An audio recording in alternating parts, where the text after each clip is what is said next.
Hi, Dr. Clay and classmates.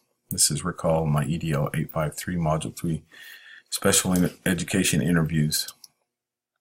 I interviewed Rex Richardson, who is the District Superintendent here in USD 218, Karen Jones, who is the Special Education Director here for the district, and also interviewed my wife, Nicole Hall, who's a para, and she actually is a para in a couple of my classes. Question number 1, child fine procedures. Rex mentioned that he basically leaves these things to HPEC and Karen. HPEC is High Plains Educational Corporation here that supports the district. Karen mentioned that HPEC implements child fine resources, and they use, let's see, where she put health department here at Elkhart, care providers, Russell Child Development Center here. They also use flyers and radio announcements, and we have a local TV channel called Epic Touch that runs a bar during the summer so that parents know that there is support for special education students. I talked to my wife, and around the child fine procedures, her role as a para is just to identify other students in the class that might fall under those categories, and then she reports back to Karen on those.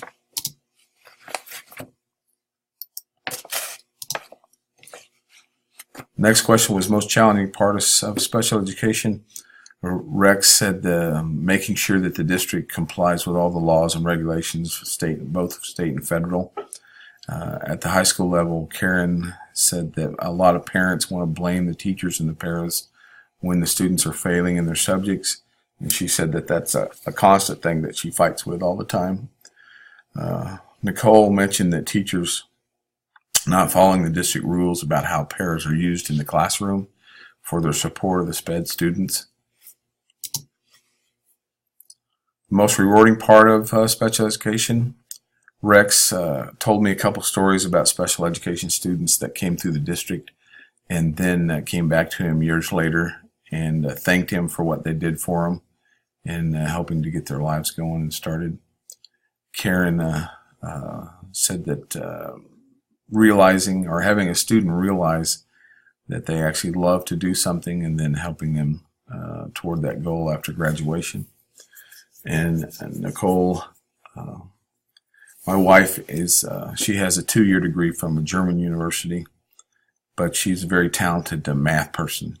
And what she mentioned too was the ability to help the students. And what was rewarding for her was when students actually sought her out for math issues, and she was able to support them in that area. Next question was advice for SPED supervisors. Rex said that the value of work that the special education professionals can never be underestimated. They take care of the kids' needs. And we do have a small district here, and I'm sure it would be different in a very large district, but we have a very personalized approach to special education needs here with the students that we have. Karen said that for supervisors that they need to trust their special education professionals, especially those who experience. Karen has 2 master's degrees in support of special education, and I actually talked to her the other night during parent-teacher conferences and just mentioned that if I was a principal, I'd definitely lean on her experience and advice. Nicole said that paras need to be treated with the same respect as teachers and supervisors, and I think she said that she does get that in some classrooms, but other classrooms she's just looked at as a babysitter. How to work effectively with parents. Rex said that the key to that was making sure that the parents understood that the district had to follow the rules and regulations, the state rules and regulations, and they couldn't make allowances in certain areas. They could do some things, but other things they couldn't do. Karen said that communication with parents about the positives, even the small things that they do right, and not to dwell too much on the negatives with the parents. And then Nicole mentioned that support for the students in all situations, so that the students trust her enough to come to her with their problems or issues, even outside the classroom.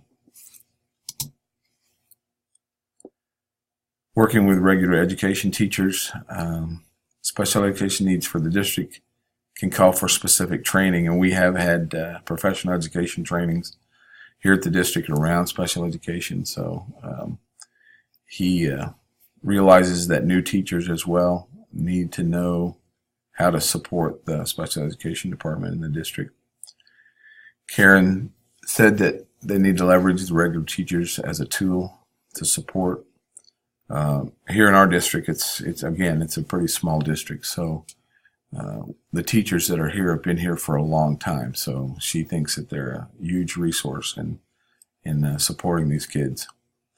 And Nicole said, be a support and assistant for what the classroom teacher is trying to accomplish. I know, like I said, that she's kind of a math whiz, and last year and this year both in the math classes, the teachers have mentioned to me how cool it is that a para can understand what's being taught and help the kids, as opposed to paras that just sat there and watched at times. Advice for a first-year administrator.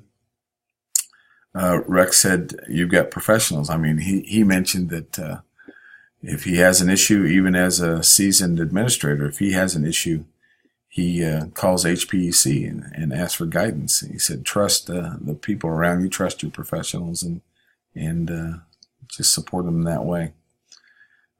Karen was the other side of that coin. She gave me an experience of where the principal we have now wouldn't listen to her. And over 3 or 4 years, he finally got to the point where he realized that she knew what she was talking about and he should listen to him. So I'm a big believer of that as well.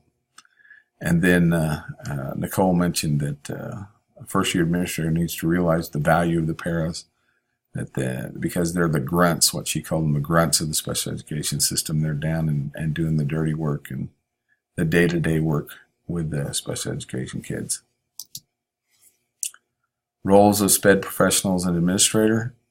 From Rex's standpoint, it was ensuring that the laws and regulations for state and federal are being followed, and the kids are being supported that way. Karen said working to make sure that the special education students receive equitable education opportunities, so that depending on the need of a student, she mentioned that we have a severely disabled young lady here in the district, and she's pushed around in a wheelchair and can't communicate very well. And she mentioned that it was important to make sure that even her needs are taken care of. And Nicole said that the managed aspects of the role of the administrator was to manage the program from the top down. Characteristics of a good administrator involved in special education. Rex said, under all circumstances, you need to protect the student rights and make sure they have the same opportunities as a regular student. Karen said a good administrator trusts the support SPED staff around what's best for each student.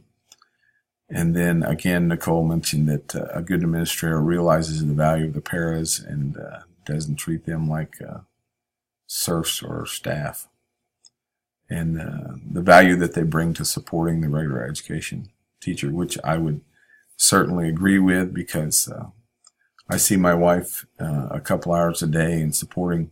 I've got 1 hour where I have 2 students, SPED students in, and I have another hour where I have 3.